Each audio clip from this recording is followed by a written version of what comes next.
Bonjour François Hollande. Bonjour. Bonjour. Emmanuel Macron l'a dit hier, il n'organisera pas de référendum sur la réforme des retraites.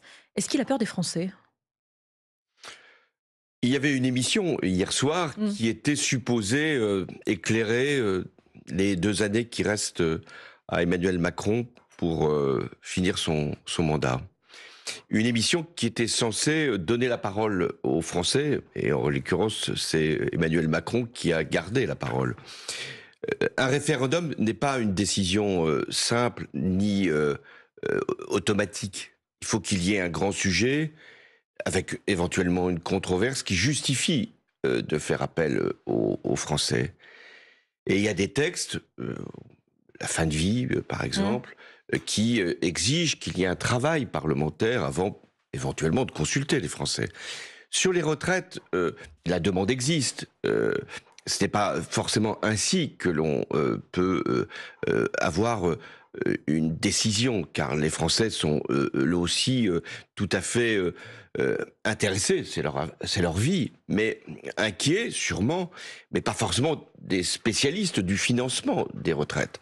Donc là aussi, c'est le rôle du Parlement. Donc il a raison de ne pas soumettre la question des retraites aux Français. Elle avait été déjà posée au moment du débat parlementaire. Ce qui avait heurté au moment du débat parlementaire, c'était il y a 2 ans, c'est que l'Assemblée nationale n'avait pas voté le texte. Puisqu'il était passé au 49.3. C'est ainsi que la demande référendaire avait pu être exprimée. Aujourd'hui, on n'en est plus là. Aujourd'hui, François Bayrou, le Premier ministre, car il faut rappeler qu'il y a un Premier ministre. Hier, en regardant l'émission, on pouvait douter. On avait un président en fin de mandat, sans majorité parlementaire, qui se prenait pour le Premier ministre. Il a dit qu'il faisait confiance au Premier ministre, quand même. Le Premier ministre, donc François Bayrou, a ouvert une négociation avec les partenaires sociaux pour trouver une évolution ou une issue pour améliorer la réforme des retraites ou la corriger, ou voire même revenir à ce qu'était l'état antérieur. Donc attendons ce qui va sortir de cette négociation. Mais si le conclave et ça doit être pas... là aussi, c'est une promesse qui a été faite, et moi j'y suis attentif, ça doit être au Parlement que doit de nouveau être soumise la conclusion de cette négociation. Si le conclave n'y arrive pas, si le conclave n'arrive pas à revenir aux 62 ans par problème de financement, il se passe quoi? Il faudra attendre 2027, c'est ça? Alors, de toute façon, il faudra attendre 2027. Et il est clair qu'il y aura de nouveau des discussions sur l'avenir du régime des retraites, dès lors que, même avec la réforme qui avait été votée, le financement n'est pas garanti. Et François Hollande, sur cette idée d'Emmanuel Macron de tenir plusieurs référendums sur des thèmes différents en même temps, la même journée, vous pensez quoi? Je n'en pense pas grand-chose, si vous voulez mon avis. Ce serait pas bon pour la démocratie? Parce que un référendum, il y a une procédure qui est prévue par la Constitution, c'est sur un projet de loi. Alors, il peut y avoir plusieurs projets de loi, donc plusieurs textes qui sont proposés aux Français. Mais on va pas quand même, là, tous les 3 mois, dire qu'il faut faire une consultation. On pensait que ça allait être l'annonce d'hier soir, et puis elle est renvoyée. Pour faire un projet de loi, il faut du temps. Donc, écoutez, peut-être qu'il y aura une question qui le justifiera, peut-être 2, mais ne laissons pas croire aux Français qu'on va leur donner la parole pour ne jamais produire justement la proposition d'un référendum. Donc moi, je suis tout à fait clair. Les questions multiples, ça n'existe pas dans la Constitution. Ça n'existe pas. Il y a des mais rien n'empêche de faire plusieurs référendums le même jour. Vous pouvez faire plusieurs référendums le même jour, ce qui suppose plusieurs textes. Pas le même texte qui comporterait plusieurs questions. Si vous deviez convoquer un référendum aujourd'hui, ce serait sur quoi? J'ai été président de la République, je n'ai pas convoqué de référendum. Pourquoi? Parce que il y avait, par exemple, le mariage pour tous. C'était une question importante. Avec des personnes qui étaient très favorables, et la majorité notamment à l'Assemblée nationale, et puis grande partie de l'opinion, et puis des Français qui n'y étaient pas favorables. J'ai dit, c'est au Parlement de trouver la bonne formule, la bonne façon de donner ce droit fondamental au mariage pour tous, et je n'ai pas eu besoin de recourir au référendum. Le Parlement est plus légitime que les électeurs. Mais quand je m'étais engagé devant les Français en 2012, j'avais dit, si je suis élu, il y aura une loi sur le mariage pour tous. Il y a eu une loi sur le mariage pour tous. Qu'est-ce que ça veut dire une démocratie quand un président s'engage, est élu, et puis il dit finalement, plutôt que de passer par le Parlement, je vais passer par un référendum. C'est l'argument, exactement cet argument que Emmanuel Macron a utilisé pour justifier le non-recours au référendum sur les retraites. Oui, mais avec une différence qui a été relevée d'ailleurs par Sophie Binet, c'est qu'il n'a pas été élu sur un projet. Il a été élu contre Madame Le Pen et avec des électrices et des électeurs qui n'approuvaient pas le projet de Emmanuel Macron là-dessus, notamment sur les retraites. En revanche, en 2012, il y a sans doute des Français qui ont voté contre le président sortant. En l'occurrence, c'était Nicolas Sarkozy, mais ils ont sciemment voté pour le programme que je présentais. Un référendum, il pourrait y en avoir un sur la fin de vie, c'est ce qu'a dit Emmanuel Macron. En cas d'enlisement, ça peut être une voie, dit-il. Est-ce qu'il est en train de couper les jambes à tous les parlementaires, là, dont vous? D'abord, Emmanuel Macron a perdu beaucoup de temps sur cette question. Sur la fin de vie. Sur la fin de vie, nous en parlons depuis le premier mandat d'Emmanuel Macron. Déjà, il y a eu un texte qui était prêt à être voté et il y a eu la dissolution. Là, maintenant, le Parlement est de nouveau saisi, et c'est bien que le débat s'ouvre. Il a même été partagé avec 2 textes. L'Assemblée nationale va sûrement, avant l'été, adopter le texte, je le souhaite. Puis ensuite, ça ira au Sénat. Alors c'est vrai, ça peut se trancher par l'Assemblée nationale, elle a le dernier mot. Mais moi, je ne souhaite pas qu'il y ait d'enlisement. Mais s'il devait y avoir effectivement un blocage, mais il y a la vie parlementaire qui permet de lever les blocages. La vie parlementaire, elle peut aller jusqu'en 2027. Mais si cette affaire disait, il faut un texte, il y aura un texte en 2027. C'est trop tard? Oui, c'est trop tard. Vous avez entendu Charles Bietri? Vous avez entendu des femmes et des hommes, et moi je les ai entendus, et ça m'a souvent mis en conscience de ce que j'avais fait ou de ce que je n'avais pas fait. J'avais fait voter une loi, la loi Claes-Leonetti, pour la fin de vie, la sédation profonde, quand il y avait les derniers jours de la vie pour qu'il n'y ait pas de souffrance. Mais là, il y a une demande qui est celle d'interrompre la vie quand elle n'est plus supportable, et même avant qu'elle ne soit devenue intolérable. Et je pense que cette demande, elle a été formulée, elle doit être entendue, et le texte doit être voté avant 2027. Voilà, si 2027 c'est trop tard, à quel moment on constate qu'il y a un blocage? C'est ça. On doit le constater à la fin de l'année. Donc un référendum, vous êtes favorable à un référendum éventuellement en 2026? Mais je suis favorable à ce que le Parlement adopte le texte le plus vite possible. Emmanuel Macron a aussi annoncé hier une conférence sociale sur le financement de notre modèle social qui, je cite, repose selon lui beaucoup trop sur le travail. Est-ce qu'il a raison? Est-ce que le financement aujourd'hui est trop déséquilibré? D'abord, il y a aujourd'hui une conférence sociale, puisqu'il y a ce conclave qui doit trouver des réponses, et pas simplement sur les retraites. Il va l'élargir effectivement. Mais sur la gouvernance des régimes sociaux, et les syndicats se sont engagés, pas tous les syndicats, mais la CFDT en particulier, s'est engagée dans ce processus. S'il s'agit d'élargir sur le financement, pourquoi pas? Mais quel financement? Et c'est là que je viens à la question que vous me posez. Si c'est de dire il faut que les cotisations sociales des salariés soient abaissées, qui peut être contre? Mais si c'est pour les remplacer par quoi? Et c'est ça la proposition. En allant chercher de l'argent en dehors du seul travail, et là on voit la consommation. Il y a 2 voies par le biais de la consommation. Et là, il y a 2 voies possibles. Il y a 2 voies possibles. La consommation, alors c'est un marché de dupes. Vous dites aux salariés, je vais vous améliorer votre pouvoir d'achat en baissant les cotisations sociales, mais je vais vous amputer votre pouvoir d'achat en augmentant la TVA. C'est un marché de dupes. Ça peut être sur certains biens, pas forcément les biens de consommation courante. Alors ça veut dire les biens de luxe. On réintroduirait, ça existait dans le passé, on réintroduirait un taux majoré de TVA. Sur quel bien?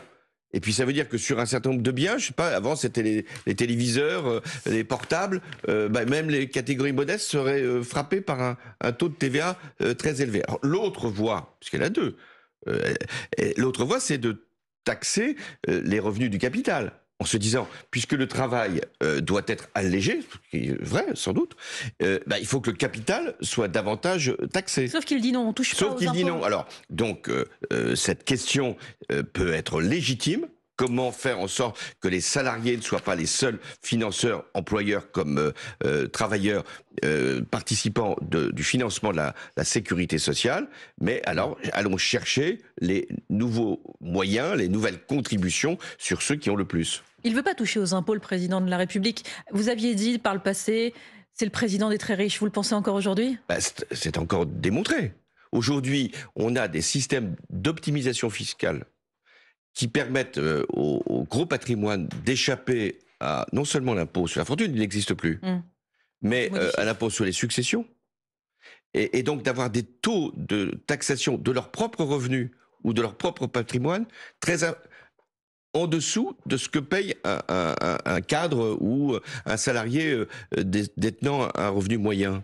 Donc il y a là une injustice. Donc c'est trop facile de dire je ne suis pas pour des impôts supplémentaires lorsqu'il s'agit finalement d'épargner ceux qui ont le plus. François Hollande, Emmanuel Macron s'engage à sauver les sites de Fos et Dunkerque, ArcelorMittal, mais il refuse la nationalisation. Ce n'est pas la bonne réponse, elle ne sert à rien. Il y a plus de 600 emplois en jeu, on le rappelle. Pas de nationalisation, vous êtes d'accord avec lui ?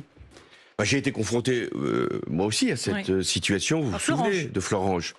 Florange, c'était non seulement l'abandon aux fourneaux de Florange, mais c'était un plan social qui allait supprimer des dizaines, voire même des centaines d'emplois, et avec un risque sur le site. La menace de nationalisation a été évoquée à ce moment-là, et ça a été un moyen de pression sur Arcelor, et à Florange, même si c'est pas forcément ce que beaucoup ont pensé, à Florange, il n'y a eu aucun licenciement. Il y a eu des reclassements dans le même site. Des reclassements dans le même site et même des créations d'emplois. Et il y a eu des investissements d'ArcelorMittal jusqu'à plus de 200 millions d'euros. Donc la pression qu'il faut exercer aujourd'hui sur ArcelorMittal, sauf s'il se désengageait complètement. À ce moment-là, s'il y a des capitaux ou des capitalistes qui ne veulent plus exercer leur mission, la nationalisation pour une industrie stratégique peut se poser. Mais là, la pression qu'il faut exercer, c'est de dire vous devez pérenniser les sites et devait garantir qu'à Dunkerque et à Fos, l'emploi sera maintenu et les investissements de décarbonation seront faits. Mais les hauts fourneaux à Florange, pour reprendre votre exemple, ils ont été fermés. Oui, ils étaient fermés. Ouais. Ils étaient fermés en 2011. Ils étaient fermés quand je suis arrivé. Ils n'ont pas rouvert. Mais il y avait un risque, c'était que le site disparaisse. Et donc, les hauts fourneaux qui avaient fermé, c'était au bénéfice de ceux de Dunkerque et de Fos. Donc il ne faudrait pas qu'on ait maintenant le même processus à Dunkerque et à Fos. François Hollande est l'invité de France Info jusqu'à 9h. On laisse passer le fil info de 8h45, Maureen Sugnard. Ces déclarations ont varié et la commission d'enquête parlementaire contre les violences à l'école veut avoir des réponses. Que savait véritablement le Premier ministre de l'affaire Betaram ? François Bayrou est entendu à l'Assemblée nationale à partir de 17h. Ce sera à suivre sur France Info. 200 plaintes pour des faits présumés de violence dans l'établissement scolaire ont été déposées. Le ministre de l'Intérieur, Bruno Retailleau, annonce ce matin qu'il va réunir les entrepreneurs en crypto-monnaie. Un rendez-vous directement au ministère après plusieurs affaires d'enlèvement pour des rançons. Hier, c'est la fille et le petit-fils d'un PDG du secteur qui ont échappé à un kidnapping en plein Paris. La Syrie qualifie de tournant décisif la levée des sanctions annoncées par Donald Trump. Le président américain l'annonce alors qu'il va rencontrer aujourd'hui le nouveau président syrien qui a chassé Bachar al-Assad du pouvoir. Les nouvelles autorités islamistes cherchent à reconstruire le pays ravagé par près de 14 années de guerre civile. Et puis ils vont tenter de décrocher une place en Ligue 1 pour la saison prochaine. Le début des playoffs, c'est ce soir. Premier match à 20h30 entre Dunkerque et Guingamp. Le vainqueur ce soir devra ensuite s'imposer face à Metz, puis éliminer le 16e de Ligue 1 pour espérer être en Ligue 1 la saison prochaine. France Info. Le 8-30 France Info, Jérôme Chapuis, Salia Braclia. Et toujours avec François Hollande, l'ancien président de la République, député de Corrèze, l'Assemblée nationale. François Hollande qui va auditionner aujourd'hui François Bayrou dans l'affaire Betaram. A-t-il cherché à faire pression sur la justice ? A-t-il dissimulé, minisé son rôle dans ce dossier ? Vous connaissez bien François Bayrou depuis très longtemps. Vous imaginez qu'il ait pu mentir à l'Assemblée nationale ? Il n'a pas eu les mots qui convenaient devant l'Assemblée nationale et devant le pays tout entier. Les premiers mots qu'il a prononcés étaient le fait qu'il ne savait rien. C'était pas forcément ce qu'on lui demandait à ce moment-là. On lui demandait d'abord de la compassion, de la compréhension et de la fermeté à l'égard de tous ceux qui s'étaient comportés de manière infecte, insupportable dans cet établissement en particulier et dans d'autres établissements aussi. Après, sur la question de savoir qu'est-ce qu'il savait exactement, puisqu'il était élu de ce département, là où était cet établissement, que sa fille, son épouse faisait le catéchisme, et sa fille, et peut-être d'autres enfants, y étaient scolarisés. Que savait-il? Là, il va s'en expliquer devant la commission d'enquête. S'il s'avérait qu'il avait menti, il doit partir? Mais d'abord, ne faisons pas penser que la commission d'enquête, c'est un tribunal. La commission d'enquête, elle n'est pas simplement sur M. Bayrou. Elle est sur ce qui s'est produit dans cet établissement, comme dans d'autres, c'est-à-dire des violences, des agressions sexuelles et des victimes qui demandent à la fois réparation, mais sûrement qu'il y ait un contrôle beaucoup plus ferme de la part de l'administration et de la part des services. Sauf que son audition va se concentrer sur cette affaire Betaram, et face à cette commission, on ne peut pas mentir. Ah non, mais on ne peut pas mentir en général. Oui. C'est pas parce qu'on prête serment devant une commission. Enfin, ce serait quand même curieux de penser que parce qu'on ne prête pas serment, on peut mentir. Non, on ne peut pas mentir. On a vu des ministres mentir même à l'Assemblée nationale. C'est arrivé, et je pense qu'ils ont été sanctionnés comme il convenait. Donc, il aura à s'expliquer. Que savait-il? A-t-il eu des rapports avec des juges? C'est aussi une question qui lui sera posée. Et s'il y a eu des manquements, la commission d'enquête les relèvera et saisira sûrement la justice. C'est à la justice de faire le travail à ce moment-là. Il n'a pas eu les mots qui convenaient, dites-vous. Est-ce qu'il est fragilisé? Est-ce qu'il est toujours en mesure d'exercer ses responsabilités? Je pense que c'est pas une volonté de chasse à l'homme qui me gêne toujours dans la vie politique. Quand il y a effectivement des manquements, ils doivent être sanctionnés. Quand il y a eu des mensonges, ils doivent avoir des conséquences. Mais là, je ne voudrais pas qu'on transforme ce qui était quand même une douleur qui touche, j'espère, François Bayrou, mais beaucoup de familles, en une opération politique. Ça doit se distinguer. Il y a peut-être ceux qui cherchent à affaiblir, je pense que il l'est sûrement affaibli, mais atteindre le Premier ministre parce qu'il est Premier ministre. Donc c'est l'homme, François Bayrou, qui doit être entendu par la commission d'enquête. Et si il doit avoir une mise en cause du gouvernement, c'est sur une politique. Et éventuellement, si son chef du gouvernement a commis des actes qui mériteraient sanction, c'est devant les tribunaux que ce jugement doit être prononcé. Même les Ukrainiens ont la lucidité de dire qu'ils ne pourront pas reprendre tout leur territoire, disait hier le président de la République Emmanuel Macron. Vous êtes d'accord avec ça? Ou il abdique devant les Russes? La lucidité, sans doute, de considérer qu'en ce moment, ils ne peuvent pas reprendre tous les territoires. Mais dire à des Ukrainiens qui ont combattu depuis plus de 2 ans, presque 3 ans. Dire à des Ukrainiens, c'est fini pour les territoires qui sont occupés, je pense que c'est impossible à admettre. Donc sûrement qu'un cessez-le-feu doit laisser une occupation. Mais un processus de paix ne peut pas laisser ces territoires sans avenir dans le cadre de l'intégrité territoriale de l'Ukraine. Mais c'est vrai que pour le moment, si on veut un cessez-le-feu, et il faut un cessez-le-feu, il faut acter qu'il y aura une ligne de démarcation. Le sort de l'Ukraine qui va peut-être se jouer demain à Istanbul, en Turquie, où Volodymyr Zelensky est attendu, tout comme Vladimir Poutine, pour des discussions directes. L'Américain Marco Rubio sera sur place aussi. Vous parlez de trêve de 30 jours, c'est ce que proposent effectivement les Européens et les Américains. Vladimir Poutine en face dit « Moi, je ne supporte pas les ultimatums ». Parce que des sanctions sont prévues en face. L'Union européenne vient d'acter un 17e paquet de sanctions. Est-ce qu'on s'y prend bien? Vladimir Poutine, que vous connaissez bien, hein, l'occasion, si je puis dire, de rencontrer plusieurs fois, et notamment sur le dossier ukrainien, il ne comprend que le rapport de force. Là, pour l'instant, il dit qu'il ne viendra pas. Mais il intègre la pression. Pression des Européens, les sanctions. Pression de Donald Trump. Pression incertaine, on ne sait jamais.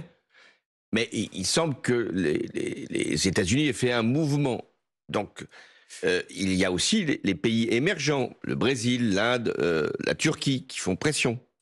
Donc il va apprécier si le rapport de force, il peut le contenir ou il doit faire une concession. S'il n'est pas là demain à Istanbul, c'est qu'il ne veut pas la paix? Je n'écarte pas l'hypothèse qu'il y aille finalement, ou qu'il trouve une autre voie de sortie.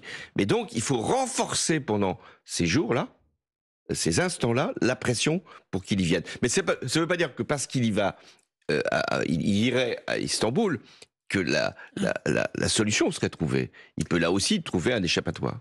À Gaza, les bombardements continuent, les Palestiniens sont affamés, dénutris, l'aide humanitaire est bloquée depuis maintenant 2 mois par les Israéliens. Écoutez le président hier soir.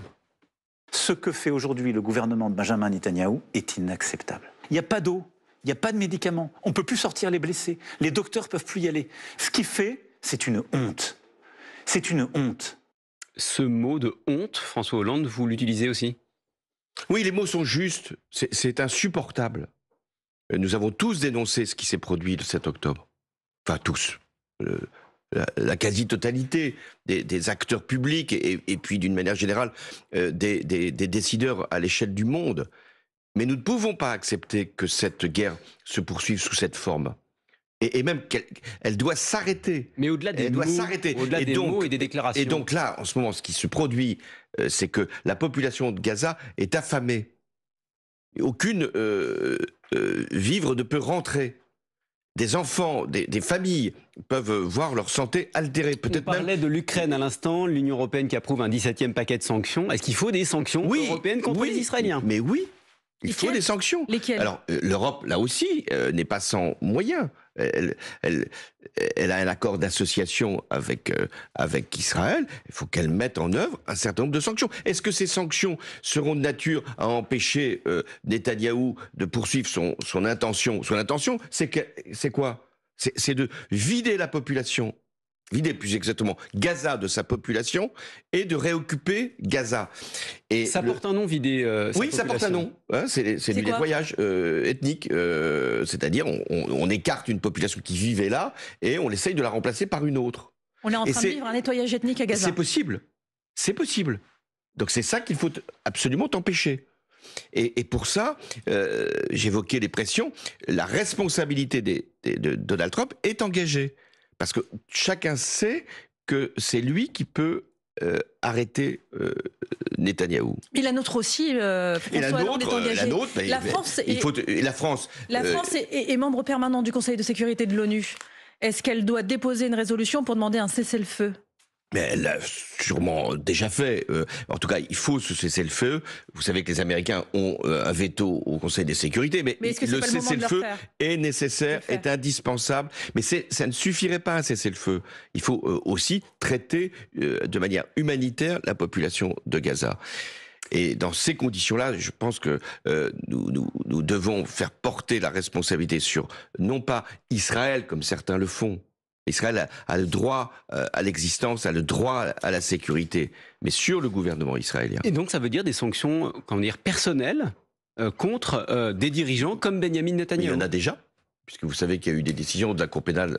Non mais là on parle de l'Union européenne et on parle des leviers politiques de la France. Oui, il faut imaginer toutes les sanctions possibles, graduées, pour qu'il puisse y avoir un cessez-le-feu et la fin de ce conflit et un processus de paix. Parce qu'il faut aussi ouvrir un processus de paix et revenir à une solution qui paraît aujourd'hui inatteignable, la solution des 2 États, mais qui est indispensable. Là-dessus, Emmanuel Macron promet une reconnaissance de l'État de Palestine en juin, mais le gouvernement israélien menace que si c'était le cas, il prendrait, je cite, des mesures unilatérales. Qu'est-ce qu'on doit répondre aux Israéliens? Que la France est un pays indépendant, qu'elle prend ses décisions sans avoir à se soumettre à quelque pression que ce soit. François Hollande, on a commencé par l'intervention d'Emmanuel Macron. Je voudrais terminer par une question à laquelle le président n'a pas répondu d'une possible candidature à la présidentielle en 2032. La Constitution le permettrait. Cette question, vous n'êtes pas nombreux à pouvoir y répondre. Quand on a été président, on a forcément envie de revenir. Lui, il l'a été longtemps quand même président. Il a fait 2 mandats. C'était un peu la question qui lui était posée tout au long de cette émission. Pourquoi ce que vous n'avez pas fait en 8 ans, vous pourriez le faire dans les 2 années alors que vous êtes privé d'une majorité à l'Assemblée nationale et que vous n'avez plus nécessairement le temps pour travailler à un changement profond de ce qui se passe dans notre pays et dans tout domaine, y compris la sécurité. Vous avez compris que ma question s'adressait aussi un peu à vous. J'ai cru le comprendre, et comme vous l'avez relevé, je ne suis pas redevenu président. Mais vous l'avez été moins longtemps que lui, donc est-ce que c'était... Je le constate aussi. Ouais. Est-ce que ça crée plus de frustration? Mais c'est pas un problème d'appropriation du pouvoir, la politique. C'est un problème de projet et de circonstances. C'est une question d'envie aussi. Bien sûr que l'envie, elle peut toujours exister. L'envie, c'est de faire de la politique pour changer son pays et pour changer l'état du monde. Et on voit bien qu'il y en a besoin.